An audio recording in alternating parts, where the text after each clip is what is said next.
Okay ako. Sagad sa pagka-okay, oh. I know my son. He doesn't have the courage to do this kung wala siyang backup. Alam ko kung gaano kasakit ang lahat ng to para kay Ruth. Sunod-sunod din yung mangyayari sa kanya eh. Don't worry. She'll be fine. Kaya ako nga siya kinuha eh. I know she won't fail me.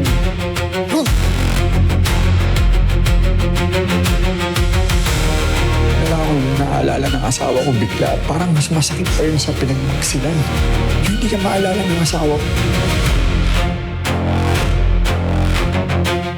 Grupo ng madre na takasan kayo? Ang sinasabi mo ba, kayang-kaya nilang paikutin ang ulo nyo? Mateo, Pepe, Papa Aaron, Sid, may alam na akong ligtas na lugar ang pwede natin puntahan. Saan? Kala Papa Aaron? Kina Sir Jeremiah. Kaya kailangan niyo panoorin to. I will make sure he pays for his crimes. Sisiguraduhin ko rin na mabibigyan ng hustisya ang lahat ng biktima ng kanyang krimen. I will right all of his wrongs. Now, Governor Gaspar Melenas. Father, I'm sorry it's come to this, but you've left me with no choice. This has to stop. Mukhang This nagpapagong will buhay na yung stop. Joshua. Sa wakas naman, naisipan niyang gawin ang tama. Hindi yan. Gusto lang iganti ang nanay niya at palitan si Gaspar. Di ba? Tsaka kung totoo yung sinasabi mo, Nika, hindi pa rin may aalis na nagawa niyang pumatay ng tao eh. Di ba? Si Esther. Sa bagay. Kaya pinaplano ni Joshua. Nararamdaman ko may binabalak siya eh. Hindi niya basta-basta ilalaglag si Gaspar. Ay, nako. Tsaka na nga muna yung Joshua na yan. Ang isipin natin ngayon, paano tayo makakatakas sa mga tao ni Gaspar. Sabagay, tama ka dyan. O tapos, pagdating ni Sister, pag-uusapan na natin yung susunod nating misyon. Kasi di ba, kailangan mailigtas pa rin natin yung mga biktima sa orphanage. Para bumalik na sa kaligtasan ng lahat. Pati tayo. Pati na rin si Ruth.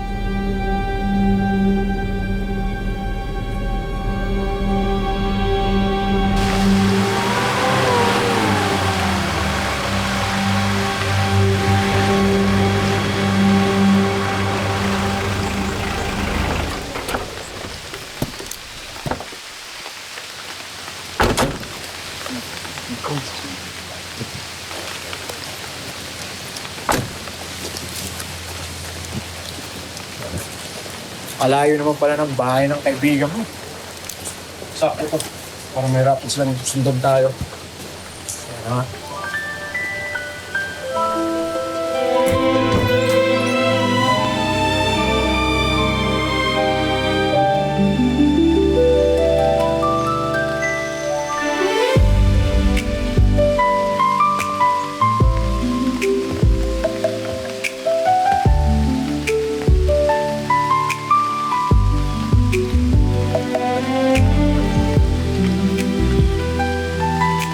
Hi, Ma'am Nika. Ma'am Nika?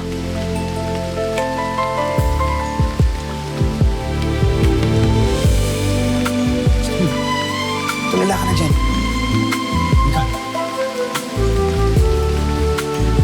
Hi, Sir Jeremiah. Sir Jeremiah?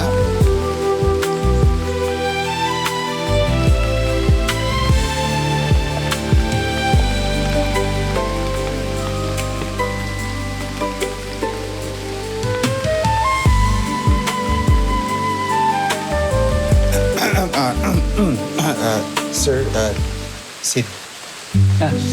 Hi, Sid. Yes, boyfriend mo? Of course not, hindi. Hindi na. Ikaw talaga, mapagbiro ka pala hanggang ngayon, sir. Aaron, sir. Siya ba? Hindi, friend ko siya na boy. Pepe nga po pala, special student ni Ma'am Nika. Bakit nga po pala Ma'am Sir tawagan niyo?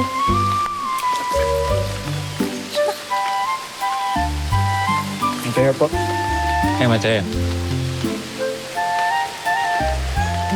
Salamat nga pala sa pagpapatuloy sa amin dito. Dapat magpasalamat, Ma'am Nika eh. Buti nandito ka.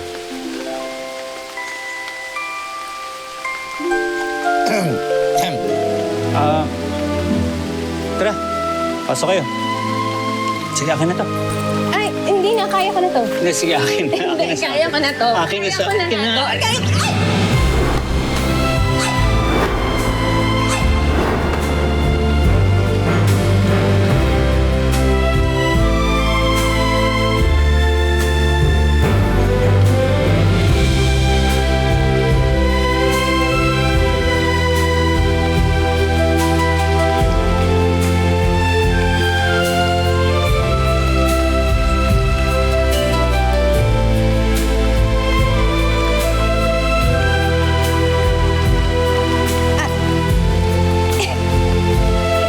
Sabi ko naman sa'yo, kaya ng buhati ni Mateo yan.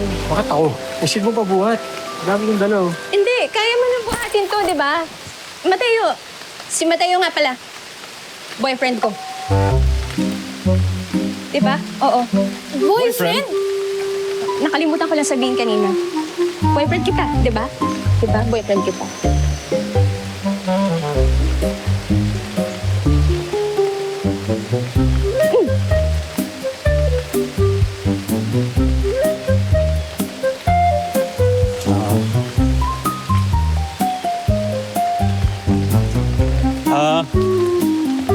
Sige, tuloy kayo. Sige. Pasok kayo.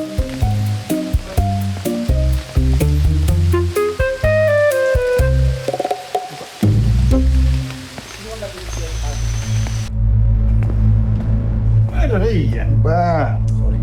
Tama na. Sige na. Okay na. Huwag na sa labas. Sige po.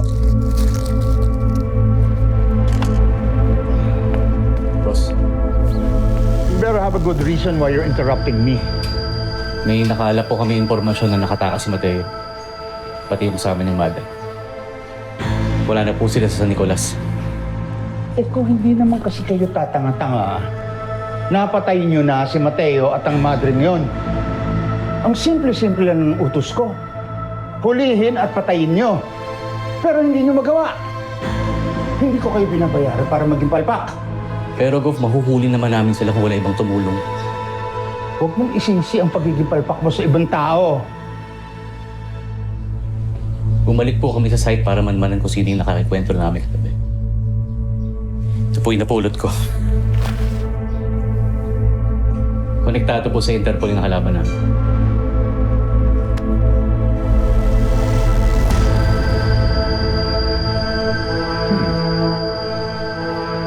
Hindi rin malabo na nasa kanila ang black box. Wala akong pakialam kung saan lupalop sila ng Pilipinas ngayon. Hanapin niyo si Mateo at ang madre niyon at dalhin niyo dito sa akin. Patayin ang dapat patayin. Yes, boss. Ano pang hinihintay mo? Move! Yes, boss.